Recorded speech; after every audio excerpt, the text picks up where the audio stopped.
Welcome to another Liquid Bullet Productionz. Joining me today, we've got another case of a miscarriage of justice. We're coming across quite a lot of these cases now and seeing a lot of corruption. So please welcome Kirsty Moore. Hi, thank you. Thanks for coming, Kirsty. Thank you, thanks for having me. Thank you. So can you tell us a little bit about what we're going to talk about today, the case? We're going to talk about Free Jason Moore campaign. Okay. That was launched in November last year. Yep.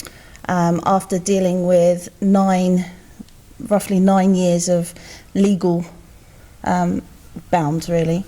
And just what's going on and what's happening and where we're at with Jason, really. Okay, and who is Jason to you? So Jason's my brother, elder brother of 2 years, and he's currently serving a life sentence, so it's 18 years, for a murder that he didn't commit. Okay, and is there any evidence or new evidence coming to light that's not been spoken about? Yeah, we have new evidence. We're getting ready now to put a new CCRC application in. And I think the point of why I'm here talking to you and various other people is because it would be our last attempt at the CCRC, because at some point you're going to run out of evidence. And the system says that once you present new evidence, if they don't accept it, you can't use it again. So every time you reapply, it has to be fresh and new evidence. And for me, that's a big concern and a big worry. And as you said, there's other miscarriage of justice out there, and they're all in the same boat. Yeah. And really, when you come back to the public, common sense and all the rest of it, it makes no sense, because sometimes that evidence that you put in before supports the evidence that you're now putting in again, and it's just an unfair system in that way, I believe. Going around in circles, aren't Absolutely. you? So Kirsty, can we just step back to a little bit about yourself first, so sort of where you was born and where you grew up, and sort of your sort of relationship with your brother growing up? Yeah, a brilliant relationship. We've always been close. We've got a younger sister. She lives in America. We're actually from the East End, grandparents and parents. But when we were kids, we went to South Africa, and then we went to Dallas, Texas, and did like a full circle, and we all ended up back here in the UK. Oh, wow. So yeah. Yeah. So what sort of stuff did you get up to as kids? So, well, basically, me and Jason ignored each other when we were kids. Yeah. So it's just how it is when you're a kid, isn't it? I was the sister that was the pain, and yeah, so we kind of led in the same house but on two different lines. Yeah. But I think it was like that with my cousin and everyone as well, so it was normal, put it that way. So how did Jason get involved in this case in the first place? What was his involvement? So basically, Jason was just in the wrong place at the wrong time. He had a friend that ended up being his co-defendant at the trial, and he'd actually left his house to go and play a game of racquetball, and they were on their way to Redbridge Sports Centre, and on their way there, Jason's co-defendant got a phone call, and that phone call basically made him turn the car round in the other direction, stop at a phone box, and then jump back in the car. And literally, while he's fuming and raving about whatever was going on in that phone call, 2 streets later, he jumped out of the car. And Robert Darby, the victim in this case, and him both clashed in the street. So Jason never got out of the car. And what happened is, as we're going to later, Jason's co-defendant, and there was another fella there in the car with Robert Darby, and between them, they found themselves both a way out of this case, which only left Jason there for the jury to convict. Wow. So can I just ask you a little bit about the death of the guy, exactly sort of what happened? And yeah, so Robert Darby, he died of a single stab to the chest. He was taken to hospital, and sadly he passed away the next day. Yeah, so it was a single stab wound. So what was the first initial response from the police with arrests and dealing with the case? So actually, the police back in 2005, they actually arrested another guy as a person of interest. And funny enough, the guy that was in the car with Robert Darby, he was arrested as well. They arrested him for GBH. His name was Paul Hunt. And they de-arrested him. And no one can understands why, because what he actually did, he portrayed himself as Robert Darby's friend at the scene. He was treated as a witness alongside 2 other witnesses. And then when they were taken to Ilford Police Station to be spoken to, they had actually got a phone call at the pub where this incident took place. It was the Valentine pub in Perth Road. And he was seen on CCTV hiding a knife. But not only that, he moved the car that they travelled there in out of the street and into the pub car park. And he was trying to drag Robert into the car. So they're seeing all this activity. But what happened there is he actually misled the police, because for some reason, and I think it's understandable, is that Robert Darby, when he got stabbed in the road, he ran into the pub car park and collapsed there. So when the police and emergency services arrived at the scene, he was in that spot. And what they failed to do, the police, is actually establish the crime scene. So where they were, the weather was bad, it was raining, they put all the tents up there, and the crime scene was left unattended. Right. So the implications for this case is that any forensic or DNA, you talk about it now. I mean, back then, obviously it wasn't as advanced as it is today, but, they're getting specks of blood off bits and pieces today that are exonerating people, especially in America. So even then, if they were just concentrating on that area of where it was found dead, there may have been someone with CCTV on their house that picked it up, the actual part, it could be anything. It could be anything. I mean, forensics is a very clever tool now for exonerating miscarriages of justice. And the police basically lost Jason that opportunity, or anyone that opportunity. So that's a pretty poor error by them. But what they actually did do is, and the victim's family have a big problem with this, because the victim's family support this campaign. They know that Jason Moore didn't kill Robert Darby, and they're adamant on it. And funny enough, I sit here and say I've been working this case for 9.5 years. Well, guess what? So have they. Wow. So they have been working this case for 9 years, especially the older brother, a guy called Tim Darby. So it's upsetting for him as well, and his family, because they're saying, and rightly so, the man that hid the knife, Paul Hunt, that contaminated the crime scene and so on, was not arrested and charges weren't brought against him. But what they did, which is just outrageous, is they took this man, Paul Hunt, into court, and they put him in front of a jury as a witness of truth. And subsequently, when we went to the Court of Appeal, they said, but this man's a liar. So if they're saying he's a liar, why doesn't that have an impact on this case? Because they're not saying that the jury are being told he's a credible witness. Do you see what I'm saying? So it's incredible, and there's examples like that in this case that would just blow your mind, really. So when did Jason first get pulled in as a suspect on this case? So what happened is because Robert Darby didn't die at the scene, he died the next day, sadly, and he was from what they said was a violent East End family. And actually that particular day, Jason was dropped off by my younger sister to meet the co-defendant in Gants Hill, because Jason at the time lived in Canary Wharf. So, and he didn't drive, or he didn't like to drive, put it that way. So Rhonda dropped him off, and he said to Rhonda, I'm going to go play a game of racquetball, meet me back here in an hour and a half. And my sister said to him, okay, I'm going to go get some shopping. And there was a Sainsbury's up that way. So she was actually in the Sainsbury's, and and that's how we ended up being in the wrong place at the wrong time, really. Blimey. Yeah. So how did it go from there? Was he first arrested? Right. So what happened is when the two gentlemen clashed in the street, Robert Darby and the co-defendant got back in the car. And Jason did actually get out of the car, but he got out of the car after the incident because he was like, what's going on? And when he got back in the car, the co-defendant said to Jason, it's from a very violent East End family, and he knows where you live, right? Because he lived literally around the corner from where Jason lived. So Jason was really worried and didn't know what to do, really, because he didn't know what had actually happened in the street. Where Robert Darby had run and the co-defendant got back in the car, Jason was just like, well, what's happening?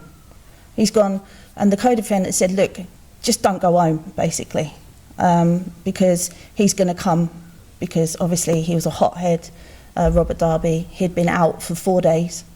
His toxicology report was incredible. I remember reading that. But obviously, you know, these drugs these days are mixed with this, that and the other, but he was on cocaine and he had been drinking copious amounts of alcohol.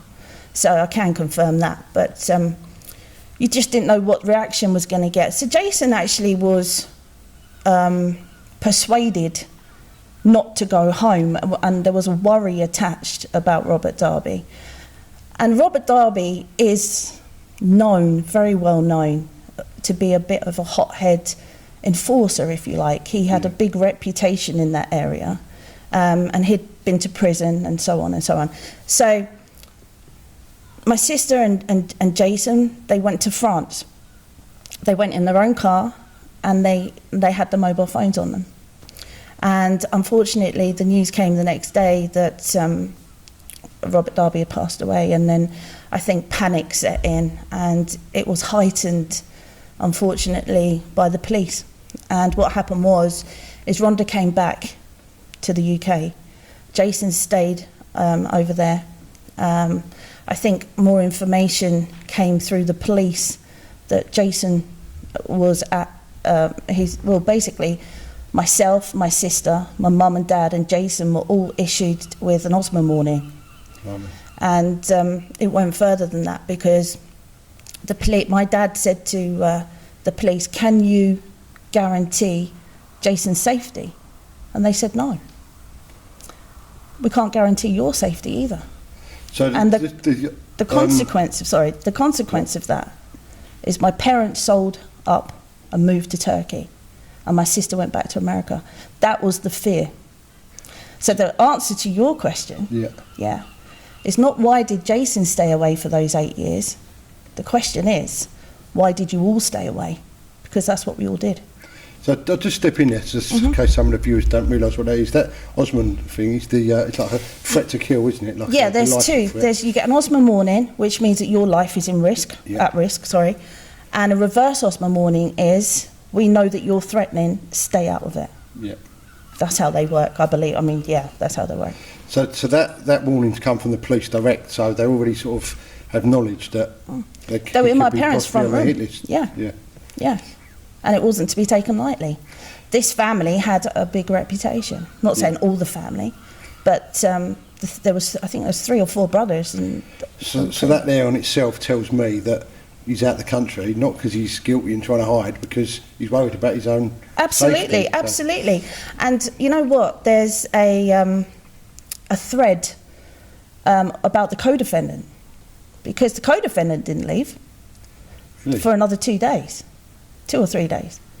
This all happened on a Wednesday morning, by the way, at 10:30, 11:15, is when this incident took place, and it was absolutely chucking it down with rain.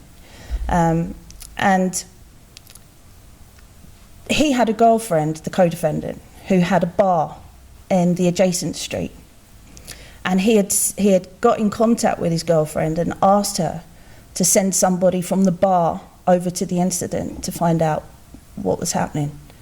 And it turns out later that he had actually threatened, or not, I don't know if he threatened him, I wasn't there, but he, put it this way, told the guy that was with Robert Darby, Paul Hunt, to get gone, basically. So he was already starting to form his, he had worry, didn't he? He knew what he had done. So he had worry, didn't he? And what he did, he got his girlfriend to send someone over from the bar. She must have reported back to him that the helicopter was about to land, because that's what they were doing. They were trying to land in an adjacent car park. and they couldn't land, so they had to take Robert by ambulance in the end. And then once he found out that information, he turned his phone off. And in the trial, he was asked the question, why did you do that? And his answer was, I didn't want the police to track me. Then what he did, he had a brand new 6 Series BMW. So he had to get rid of his car. So he, through another guy who was arrested initially, he dropped his car off at, like those little car dealerships, the small ones, over in Epping Way, over that way. And that's where the police got the car from. After that, he got a pal to drive him on the ferry, pay for his ticket. And so he was acting as a guilty person, not as an innocent person. I think that's my point. So, yeah. So just step back there as well, just sort of jumping back a little bit. So you said the family of the victim is actually helping you and sort of fighting this case as well. Absolutely. So that alone says to me, if the victim's parents and family are not protesters, sorry, gone. Well, if the victim's family are supporting the case, that stands out a lot. Well, they're not just supporting, because what happened is after the trial.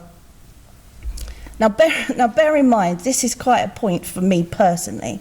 So for me personally, you've got to remember, just being a girl, a normal member of the public, hearing about the fear from the police, my parents and my sister and my brother acting the way they did, they left. Yeah. The threat was there and the threat was real. Yeah.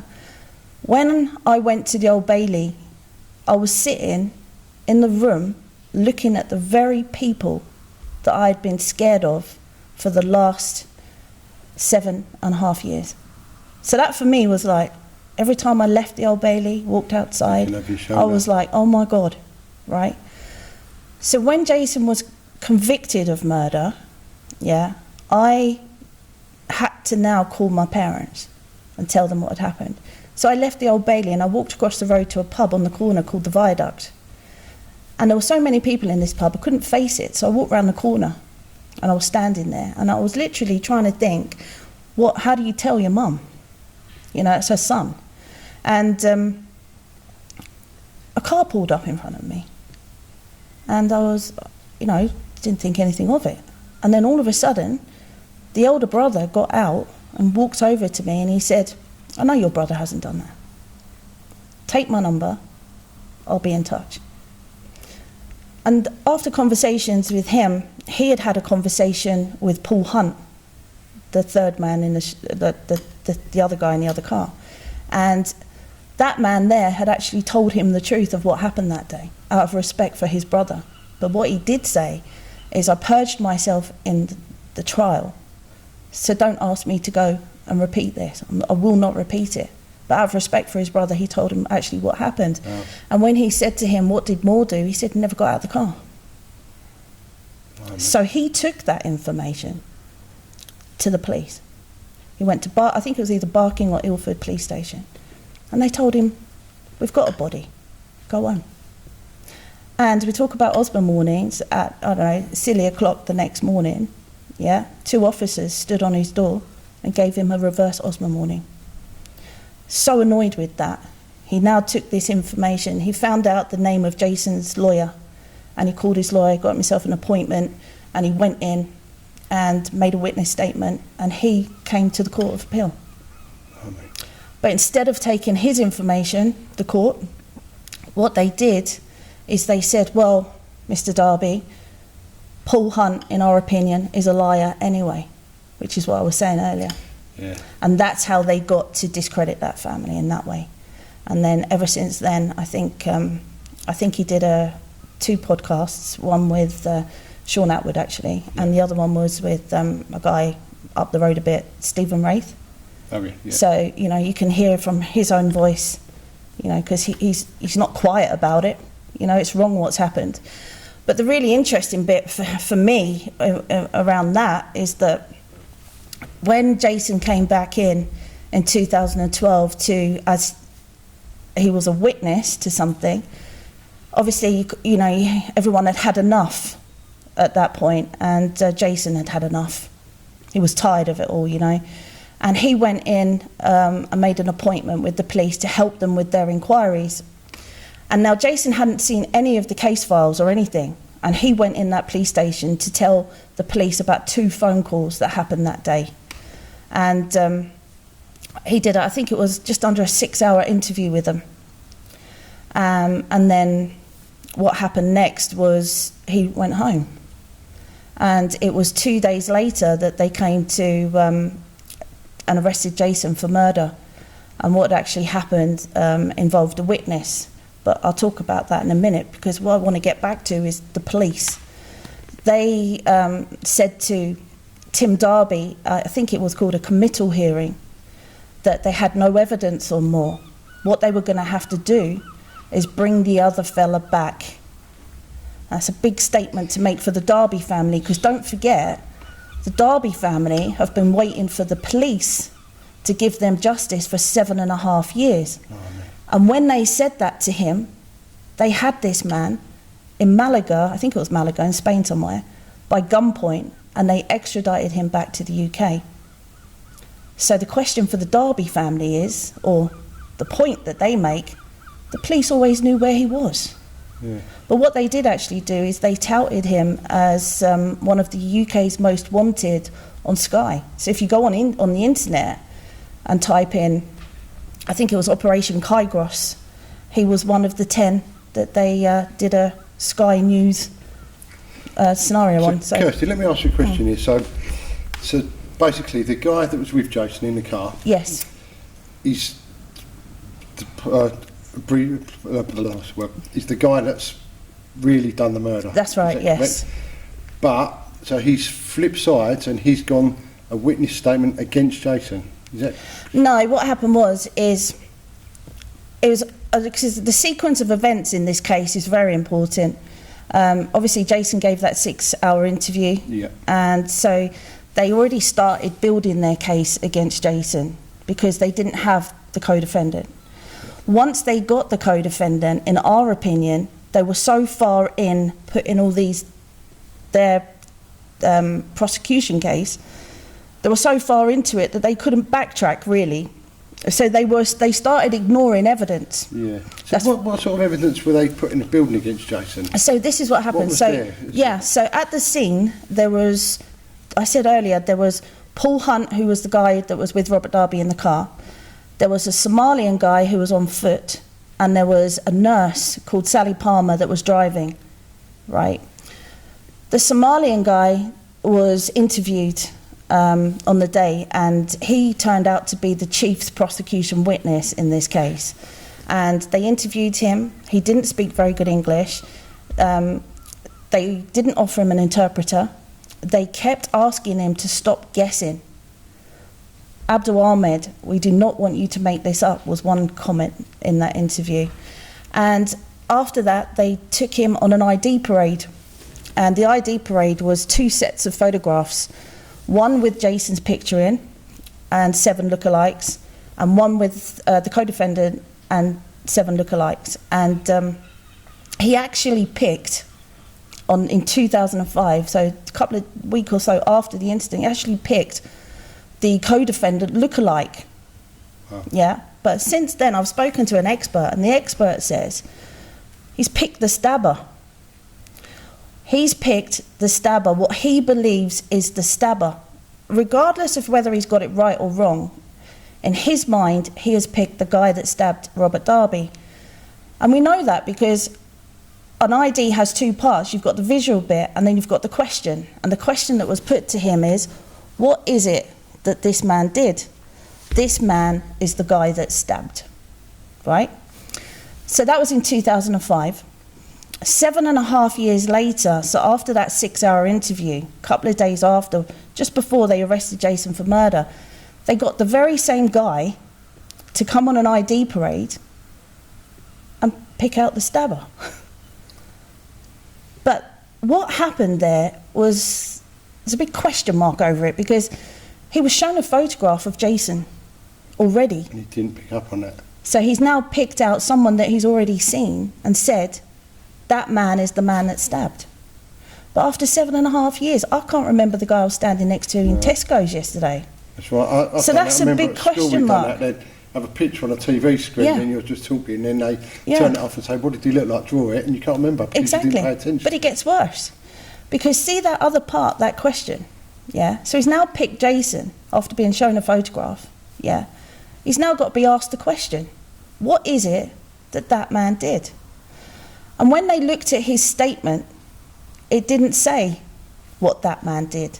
So the Sunday night before this trial started, 2 officers knocked on this man's door, entered his house, and claim that he made an unsolicited comment and let him change his statement. But the point is, for anyone that ever goes into court, you make the statement quick at the time for your memory. You shouldn't be allowed to change your statement. So 7.5 years later, what is it the police are doing? Yeah. And it was that very ID that got Jason arrested for murder and subsequently got him into the Old Bailey. And the saddest part of this, for me, is that when Jason was in the Old Bailey and they talked about that ID, the judge threw it out. So Kirsty, can I just ask, so for the evidence against Jason, so there's no like DNA against him, there's no like CCTV, there's nothing visually putting him there? No. Or it's just this guy's word? And quite the opposite. And that's it? Yeah, and quite the opposite actually, because you talk about CCTV. The 2 witnesses describe the stabber as being 5'10", wearing a blue zip-up jacket. Jason's 6'5", and he's a big man. And the third man, the co-defendant was 5'10". Both witnesses agreed with that, and he was the stabber. The victim was 6 foot. Both witnesses agreed with that, and they both said there was another man in the street, and he was 5'7". The man that was with Robert Darby, Paul Hunt, that contaminated that crime scene, was 5'7". And what actually happened was, when Abdul Ahmed was being interviewed by the police, he said it was the bigger of the 2 men that stabbed. So if you've got 5'10" and 5'7", the bigger man is 5'10". But this man, Paul Hunt, came to court and said he was asleep in the car and that he never got out of the car. So they took Jason out of the car, who's now 6'5". So 6'5" is bigger than 5'10". And they've put it on him. That's how they did it. It's incredible. Yeah, it just doesn't make sense. It's incredible. So just another question here. So Jason's friend that was in the car with him, obviously they were good friends. No, they knew each other for a few years. I wouldn't say they were good friends. They weren't around each other all the time. They were more of what you'd call an acquaintance. Right, okay, it makes more sense now. Because I was just thinking, like, if you was with your friend, you wouldn't let your friend take the rap for something you've done, would you? It's or why would you? What sort of person does that make you? It doesn't make you a good person, does it? No. And even in this situation, it's terrible, because for me, personally, I mean, I'm sure Jason feels the same, but the police kept asking for the co-defendant's girlfriend to engage with them and make a statement, and she refused. She wouldn't get into any conversation with the police. And she actually told the police, which is wonderful. I can't believe it when I read it. She actually told the police, I will not make a statement that can be used against him. Yeah? But what's even more interesting, it was a guy called D.S. Hassel. He said, this woman is not to be trusted. So when it came to trial, she was supposed to come to the trial and we would have get an opportunity to cross-examine her. But it was a tactical move on the co-defendant's part, because he knew that, you know, she would have trouble in under oath in the court, and she would probably do him a lot more damage than good. So he put her on their list to be called. He even had that cheeky comment that he made to our defence, well, you can ask her when she gets here. But she was never coming, and it was a tactical move on their point. So our defence lost that opportunity to cross-examine her. But back in just after 2017, I got her number out of the police files, I didn't go looking for her number, it was staring at me. It was kind of saying, call me. So I called her. And we had about a 30, 40-minute conversation. I couldn't believe who I was talking to. So obviously I'm not an aggressive person. I was just trying to be, friendly, because from my point of view, Jason got actually 15 years for this murder. The extra 3 years he got was because the judge didn't believe the phone call that she made to her boyfriend, which started it all in the first place. Remember I said earlier, they were travelling to the sports centre, he received a phone call, but it was her that called him. Right. Yeah? And what she was actually calling to say is that Robert Darby was at her bar terrorising the cleaner. But Jason assumed it was her that was at the bar, but it turned out to be not her cleaner, it was her sister. Right. So her sister had obviously jumped on the phone to her, she's jumped on the phone to him, he's lost his rag, spun the car around and ended up in the street. And that's when they clashed. So, yeah. So Kirsty, can I ask you a little bit now about Jason? So obviously for him it's a lot of him to have to come to terms with, dealing with that. So can you tell us a little bit about his journey, having to go through this prison sentence that he wasn't guilty for? Like personally from him. Well, funny enough. Yeah, like how has he dealt with it and how's it made him feel? And obviously it's a lot to deal with. Well, I get asked this question all the time, and I never know how to answer it, because how would I know? I've not been convicted of murder. So he wrote a poem. Right. So you probably get it from that, if you want me to read it to you. Read it for us, yeah. So, it is about a journey, really. So he calls it Rise of a Broken Man. You have taken my life, it wasn't yours to take. You have broken my heart, it wasn't yours to break. You stole my spirit, it wasn't yours to steal. Now I'm a tortured soul that may never heal. In prison now, a broken man left to die. I stare at the ceiling as days pass me by. Life in tatters, dreams destroyed. I stare at the heavens, very annoyed. I'm in darkness now, going through hell, life passing me by as I rot in this cell. In this living hell where I didn't do anything wrong, I must find a way to be strong. I stare at the sky and shout, why me? I was once happy and above all free, but something within me, in the depths of me, has woken. It's pleading with me, don't stay broken. It's pleading with me, stay alive any way you can. It pleads with me, stand a man. So I will now wipe away the tears of anger, the tears of despair, the tears that say life isn't fair. As a once broken man in prison, surrounded by sin, my new attitude is never give in. I will mend my heart and find my soul. I will get my spirit back and become whole. Now my spirit says, hold on. I found my soul, and to my surprise, a once broken man has begun to rise. Once starved of inspiration and looking at defeat, this new man, this broken man, doesn't know when he is beat. I will stare down the demons, I will find the light. When I come across evil, I will put up a fight. And when I am finally free of this prison, the world will know a broken man has risen. Powerful, it's good.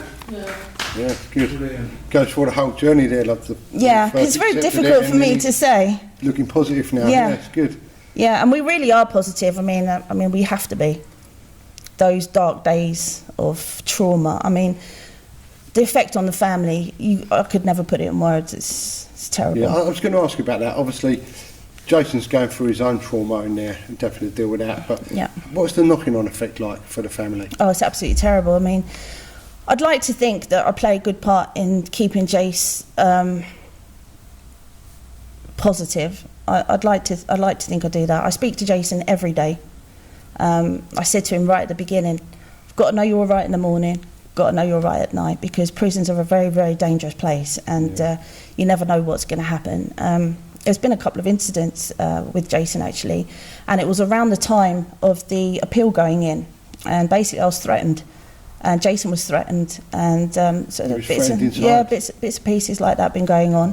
And it's all instigated by his co-defendant, because turns out that his co-defendant is like Robert Darby, a bit of a character. And I said to you before, didn't I, there's information that because of legal reasons you can't always talk about in the press. Yeah. But like Tim Darby said when he came to the Court of Appeal, he said this has got nothing to do with Jason.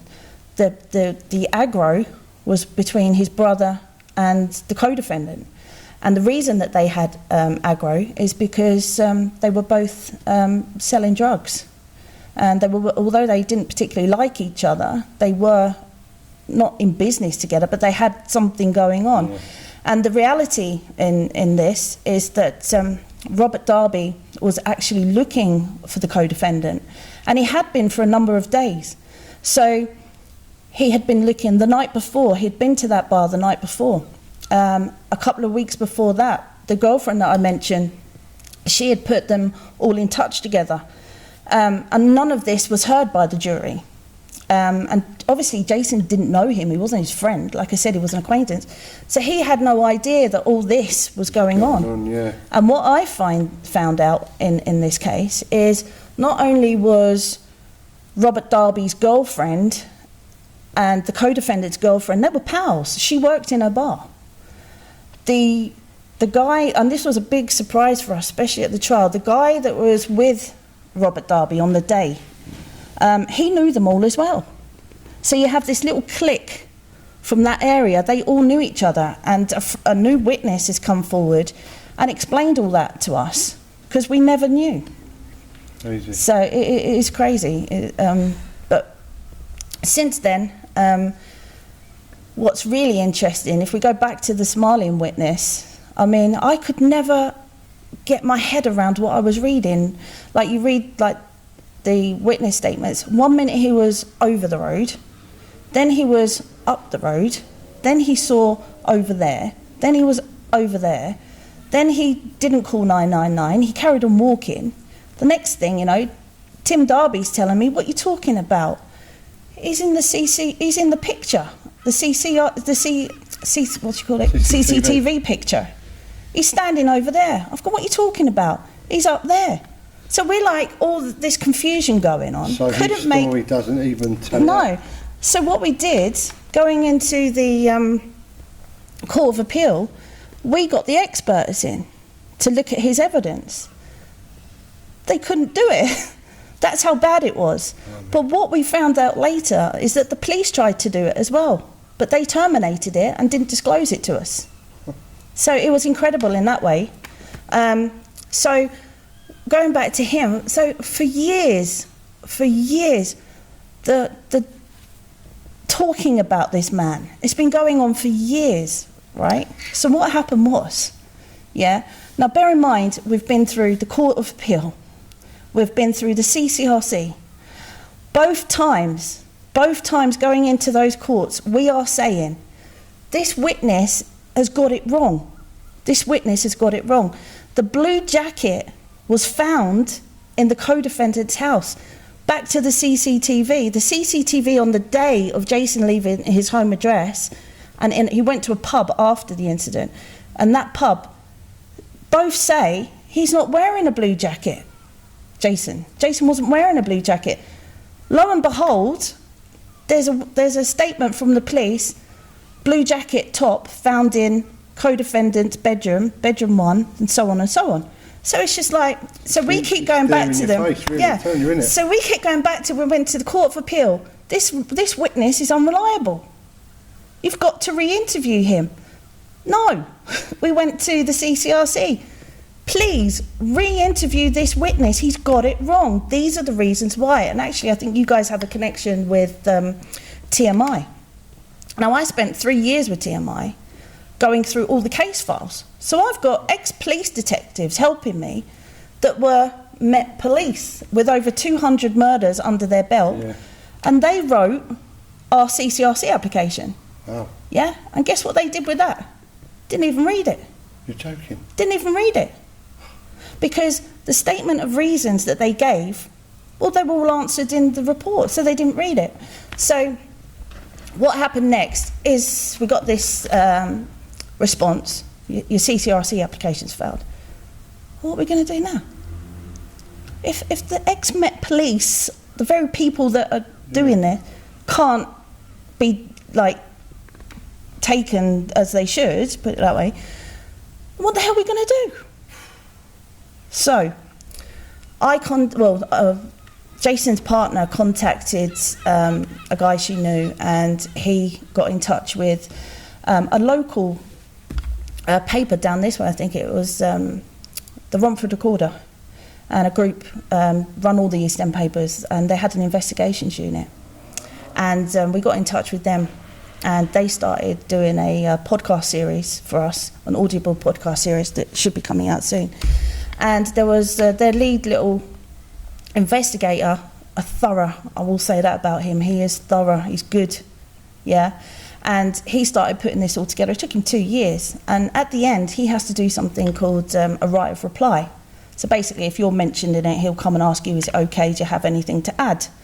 So he went and saw the chief prosecution witness, right? And he asked him the question, a few questions that he had that he couldn't understand, because he's saying, what the hell's going on?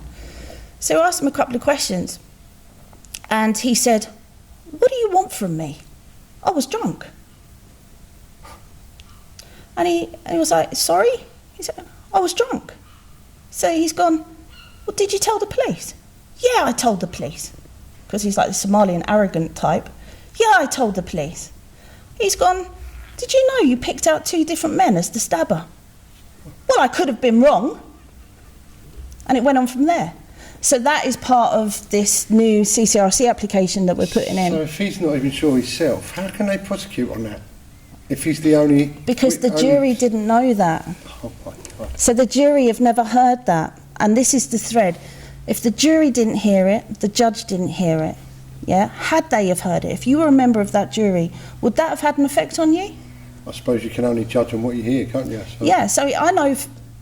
I'd like to think I'm half sensible. So if I'm sitting there and a guy said, right, it was the stabber and all the rest of it, and I go, okay, well, okay.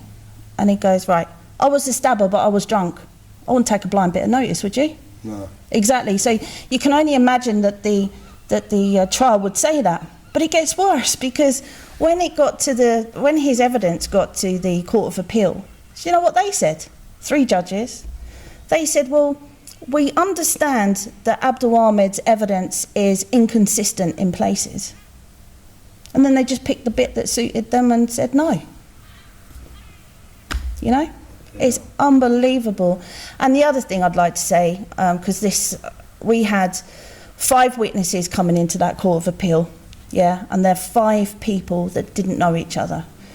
2 of those witnesses had a confession, if you want to call it that, from the other guy in Robert Darby's car. So you had 2 independent witnesses who came into the Court of Appeal, and they both said literally the identical thing.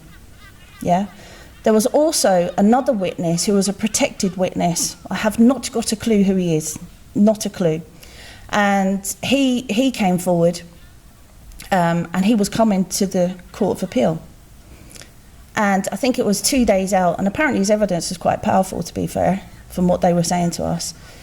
He was coming to the Court of Appeal, and he sent a text message, and he said, I'm really sorry, I know everybody will be disappointed, but I am in fear of the co-defendant and his associates. So he never turned up. But what I later found out was that a police officer had, just 4 days before the Court of Appeal was to happen, he had made 2 phone calls. He said that he was instructed to do so by the CPS, right, the police officer, and he made 2 phone calls. He made one to the co-defendant, who's now been acquitted for, 7 years, and he made another phone call to the guy that was with Robert Darby in the car, who claimed to be asleep, and he basically said that people are coming to the Court of Appeal to speak against you, basically. And lo and behold, that happens. Army.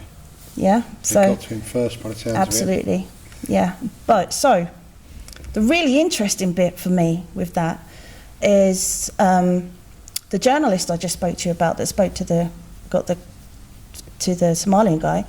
He wrote an FOI request to both the CPS and the Metropolitan Police. And his question to them was, why did your officer call and do what he did?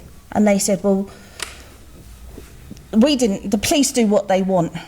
We don't govern the police. And the police said, the CPS told us to do it. So they were blaming each other. It was a blame game, but you don't get a straight answer. And that's what they do. They're very good at doing that. Yeah. So that's what happened there. So Kirsty, where are you up to now in this case yourself, sort of going forward? Well, the other thing I might mention, if that's okay with you, is another part of some evidence. I mean, this for me was incredible, because we said earlier, didn't we, there was one single stab to the chest. So that Somalian actually made this a murder trial because he was describing a fictitious knife. Because the knife he described that stabbed Robert Darby, we now know couldn't have inflicted that wound. Really? Yeah. So we were looking at all this medical evidence and stuff, and we were looking at who did the autopsy and so on, as you do. And I found a document, and it was from the Home Office. And in that document, it said, the guy that I'm talking about is a guy called Dr. Kenneth Shark.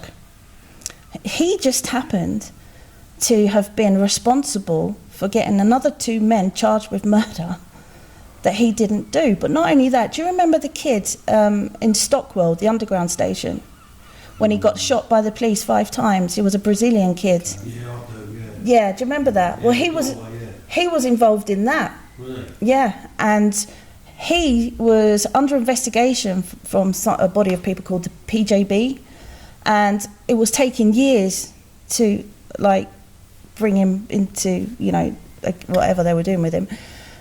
45 days before the trial, he was struck off by he was removed from the Home Office register, right? So answer my question. So if that's the case, why was his evidence put in front of a jury? Yeah, that's just basically said he's been corrupt. Yeah, so it's like saying, jury, he's an expert, you can listen to him, he's an expert, and the whole time he's not an expert, in layman's terms. Yeah, that, like you're rightly saying there, if he's been struck off, it's basically because his work's wrong. So how did they do it? How are they using that as evidence? Oh, well, I'll tell you how they did it. They instructed another pathologist to come. They said to the judge and jury that he was sick. So Dr. Paul was going to take his place. And what did Dr. Paul do? Use his... He said, on looking at Dr. Kenneth Shark's evidence, I blah, blah, blah. So it's the same as. Yeah, it's the same as. Already done. So that's what they did. It's crazy, isn't So it? it's crazy, yeah. But so there's all different bits and pieces like that going on. So what we're looking at going forward now, Kirsty? So what we're looking at now is the biggest problem for anybody in a miscarriage of justice is the CCRC. So this Criminal Cases Review Commission is their title. They are the place that everybody goes when they fail at the Court of Appeal. It's the only place you can go. And you put in an application and you basically have to wait your turn. And they don't send people back to the Court of Appeal. They have these statistics which are just unreal, basically. Any lawyer that you speak to doesn't want to work a miscarriage of case. Did you know that? No. And the reason that they don't want to do it is because the CCRC are too hard. It's a waste of their time because no one gets through the CCRC, right? So the biggest problem you have is getting them to listen, getting them to give your application what it deserves. And in our case, it deserves for them to go and speak to Abdul Ahmed about all this new stuff and send Jason back to the Court of Appeal, right? He's done 9 years. Case needs a total review. Absolutely, he's done 9 years so far. 9 years, an innocent man locked away for something he hasn't done.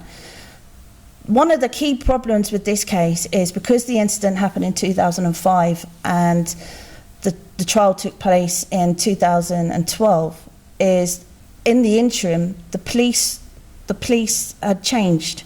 So it's like dealing with 2 different police forces because of the expanse of time. Yeah. So that was one of the key problems. So when it came to 2012, well, they didn't really know enough about the case. They weren't there.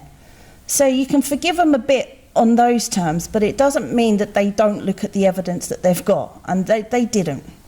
And there's you know, the CCTV alone, the officer who looked at it wrote, Jason is wearing an Adidas top hoodie with 3 stripes down the sleeve. So she knew he wasn't wearing a blue jacket. Yeah. Doesn't take much working out, and you don't need any resources to come to that conclusion. She wrote it down. A number of things you've put out there that just sort of says innocent, doesn't it? Of course, absolutely. So when you're looking at this, so back to the CCRC, if we don't get through on this new evidence, and I think you would agree it's quite compelling, Yes. There's nowhere else to go. There was only 2 witnesses, you know, and Sally Palmer was correct in what she said. She saw 2 men in the street and push. But what both witnesses were adamant on was the stabber was 5'10", wearing a blue jacket with a number 2 haircut. Jason Moore is 6'5", was wearing a Adidas hoodie, 3 stripes down the sleeve, and he's got a thick head of hair, a bit like Elvis. That's Jason's look, so it's not number 2 haircut. Yeah. And the 3rd man in the street, described by both witnesses, was Paul Hunt. They both said he was 5'7". They both said, even Abdul Ahmed, who just happened to be 5'7", said, he's the same height as me, but skinnier. That's what he said. So, you know, when you look at it like that, I think we'd all agree that a miscarriage of justice has occurred here. TMI, I mean, how many detectives have they got up there? Quite a few, very highly experienced guys. They've all come to the conclusion that this is a miscarriage of justice. So it's just trying to get that message across to them now. Just got to get through that door. Making them do something about it. Yeah. I think the evidence is pretty blatant, to be fair. So when is you've already submitted the appeal and you're waiting for an answer? No, we're 3 weeks away from going into the queue. Right. So in the meantime, I'm trying to create as much attention around it, because for me, personally, I think if you can, and other people would disagree with me, but you've got to remember, I've already gone through the CCRC once. The work that goes into this is phenomenal, and the pain and everything that goes with it is just off the scale. Wouldn't wish it on anybody. So for me, quietly the first time didn't work. So for me, I'd now like to know that everybody knew about Jason, what's happened to Jason, because like me, they'll all be sitting there waiting to see what happened at the CCRC. And I think as much media focus and attention as we can raise not only helps Jason but helps many others. I think it's the awareness as well, because obviously you read in the headline a man got stabbed in the heart. That's what you believe. It's not until you actually listen to your story you realise how corrupt it is. So absolutely, definitely get the word out there and make people aware of it. Absolutely. In fact, I've been contacted by so many different realms of people. I mean, I got a phone call the other day from a guy in Boston. Now, obviously, I have a lot Boston in America? Yeah, Boston in the USA. And funny enough, we're sitting in a boxing ring type place now where he's a kickboxing Thai fighter, and he saw the Free Jason Moore. He read about the case. And corruption is rife in America as well. He was telling me all about that. And he's asked me if we can do a podcast with him. So that's tomorrow night, Sunday at 8 o'clock. We've got a website where you can go and look at everything we've been speaking about. We've got a Facebook, freejasonmoore.com Facebook campaign group going on, which is really good. Church of England contacted me the other day. For me, I was floored because I kind of left God behind 9 years ago.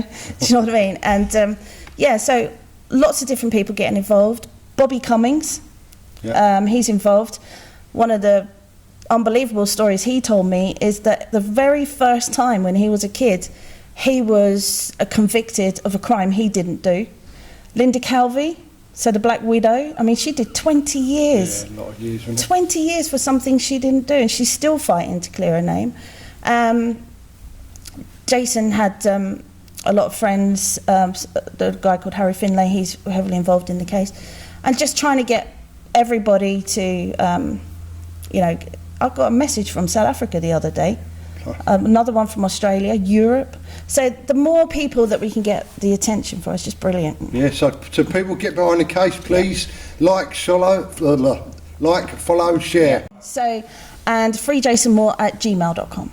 unfortunately, our petition is not doing very well.